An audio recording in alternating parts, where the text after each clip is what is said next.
She knows the brother died because of sickle cell, and she knows she has sickle cell. So most of the time she will ask and tell you, mami, si Mungu mimi ataniponya, sitakufa kama Cedric.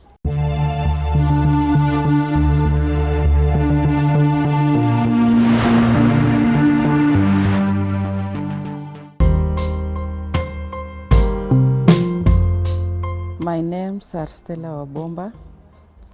I'm a primary school teacher in Homa Bay County. I'm a mom of 3, but unfortunately one passed on because of sickle cell anemia. I remain with 2, of which one is also suffering from the same disease, sickle cell. She's Larissa.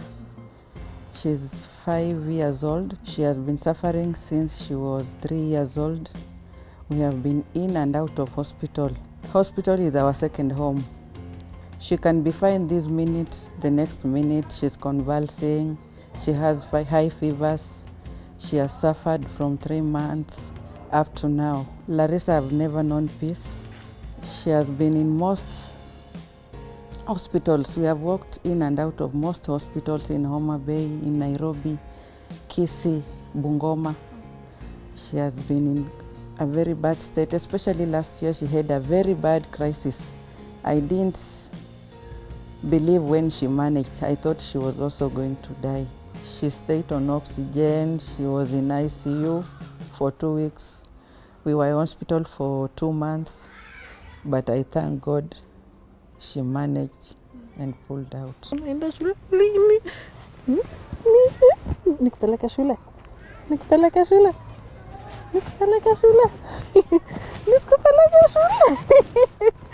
The worst moment is when she's in a painful crisis. You might be sitting or you have gone somewhere, then you receive a call.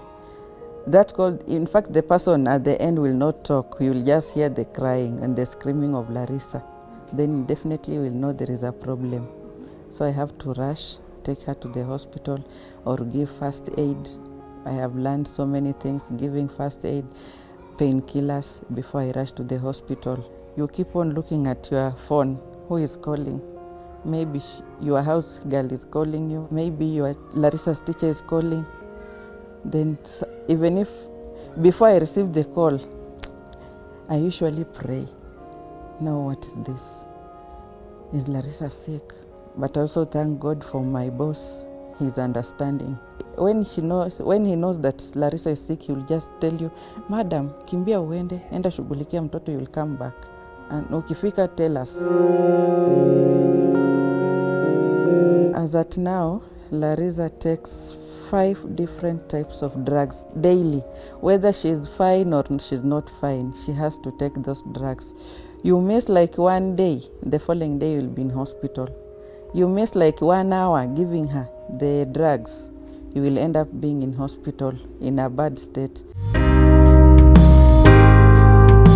Larissa is a very active girl, a very bright girl, especially when she's well.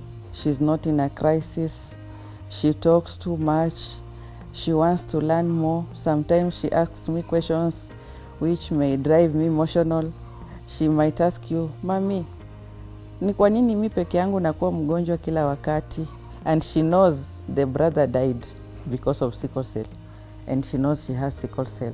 So most of the time she will ask and tell you, Mami, si Mungu mimi ataniponya, sitakufa kama Cedric. I only pray and encourage her that she will be fine. And I usually tell her, Cedric went to the Lord and he's always praying for you. You will not die. My son, the late Cedric, passed on in 2013. She passed on his Christmas, on his birthday, on 1st of April. He was even worse than Larissa. We stayed in hospital most of the time. When he passed on, we had stayed in hospital for 2 months continuously. He was transfused. Doctors tried. He was on oxygen. He was in ICU. But unfortunately, I lost him because of sickle cell. You can only get sickle cell if your parents are carriers. For example, in our family, I'm a carrier. I have cousins with children with sickle cell. Definitely the dad is also a carrier, because we cannot give birth to a child who has sickle cell without being carriers. Larissa's small brother is a carrier.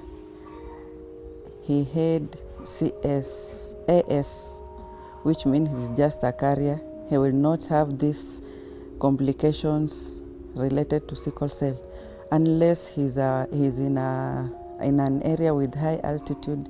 He might get but mild symptoms.